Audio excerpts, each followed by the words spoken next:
ఏ జన్మలో చేసుకున్న పాపం మొదపుట్టు పుట్టావు, నీకు వేరే ఆప్షన్ లేదు. పక్కా సక్సెస్ అవ్వాలి బ్రో. అమ్మ, అబ్బా, భార్య, బిడ్డ, సంసారం, జీవితం, సవాళ్ళకి సమస్యలు. సక్సెస్ కాలేదు, నీకు మొత్తం కూడా బెటర్. ఓ మగాడ, నువ్వు వార్ జోన్లో ఉన్నావు, గెలువు.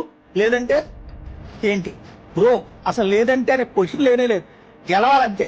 అందుకే ఈ ప్రపంచంలో అత్యంత సక్సెస్ రేట్ ఉండే ఫీల్డ్ మగాడి జీవితం. ఈ ప్రయాణంలో కష్టాలు వస్తాయి, జీవితం మీద విరక్తి వస్తుంది, ఏడుపు వస్తుంది. అలానే పొరపాటు కూడా ఏడవద్దు. నువ్వు ఏడిస్తే ఆడంగిలోడు అని స్టేట్మెంట్ పాస్ చేస్తారు. ఈ ప్రపంచంలో నీకు ఏడ్చే ఫ్రీడమ్ కూడా లేదు. ముందే చెప్పే కదా, ఏ జన్మలో చేసుకున్న పాపం మగాడిగా పుట్టేశావు అన్నటువంటిది. నీ భుజాలు బలంగా పెట్టుకో, వద్దుంటే నిద్రలే. గుమ్మం బయట కాలు పెట్టావో రోజు యుద్ధమే. నువ్వు వారి ఎదురు యుద్ధం చేయడానికి పుట్టావు, ఊర్లో ఉండటానికి లేదు. అమ్మా నాయనకి నామోష, సిటీ పోవాలి. నా బిడ్డ సిటీలో ఉన్నాడని వాళ్ళు చెప్పుకోవాలి. భార్యకి ఏ లోటు చేయకూడదు.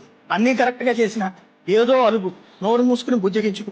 సంసారం ఎవరి వల్ల చెడిపోయినా నిందితుడు నువ్వే. మహిళా సంఘాలు రెడీగా ఉంటాయి. నీ ఎలక్ట్ బ్రో. నువ్వు ఈఎంఐలు కట్టడానికి పుట్టావు, కూలి ఫీజులు కట్టడానికి పుట్టావు. పప్పు, నూనె, చింతపండు నుండి ఖండం ప్యాకెట్ వరకు నువ్వే కొనాలి. ఈ ప్రపంచం నడుస్తుంది నీ మీదే బాయ్. నువ్వు సంపాదించాలి, నువ్వు బండి నడిపించాలి. కొనక ఫెయిల్ అయ్యావా, నువ్వు మగాడివి అనే మాట నువ్వే మర్చిపోయేలా చేస్తుంది ఈ ప్రపంచం.